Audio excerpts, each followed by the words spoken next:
My father was a man of extraordinary principles. He was an engineer, a mechanical engineer, and he designed sea mines. Those are what people use to protect their harbors during war. They're in the water and were used as a protection. And my father, who did not really want to be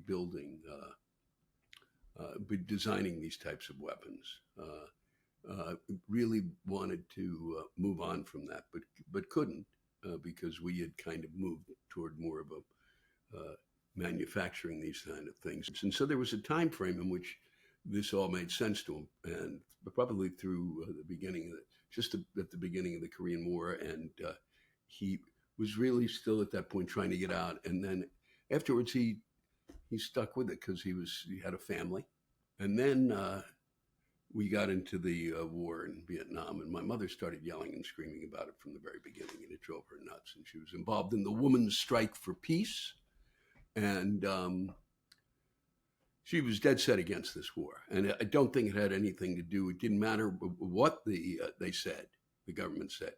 She was dead set against it. Okay, she was dead set against war and dead set against sending our kids to war, and I was one of those kids. My father said he wasn't sure. There was something called the Geneva Accords, which the government was screaming it was the basis for this war. And my father, and as far as I know, if you know of anybody else, tell me, actually said to my mother, I'm going to read the Geneva Accords, and we will see if there's a reason for them to be there. And if there is, I don't want to hear it from you anymore. We're not going to argue about this. And so he sat down, and I watched him read it.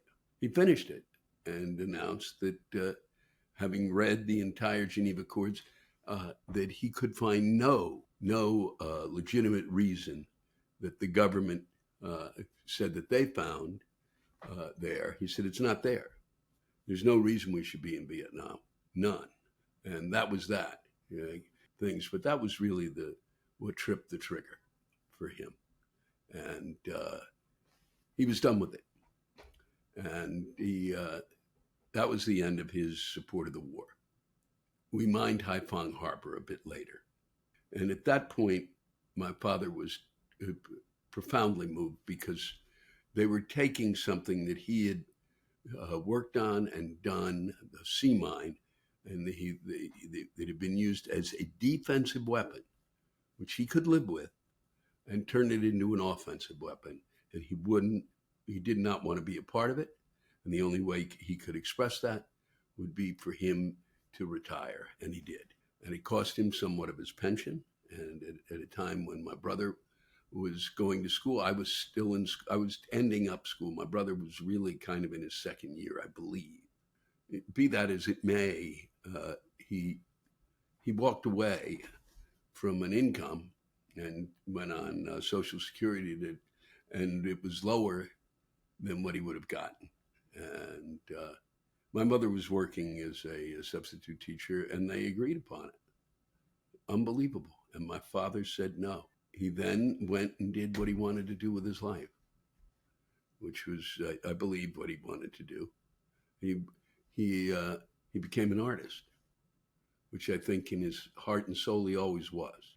So his first exhibition, which my father had and where he was going to school, which was Montgomery College, and because he was a senior citizen, he was over the age of 60 or 65 at that point, he could go there for free, and he did, and it was huge for him. And he had they put two of his works on display there, and someone came in and stole both the paintings, and they asked my father if he was upset. And he said no, because obviously the person who stole them had a terrific eye and great taste. That was my father.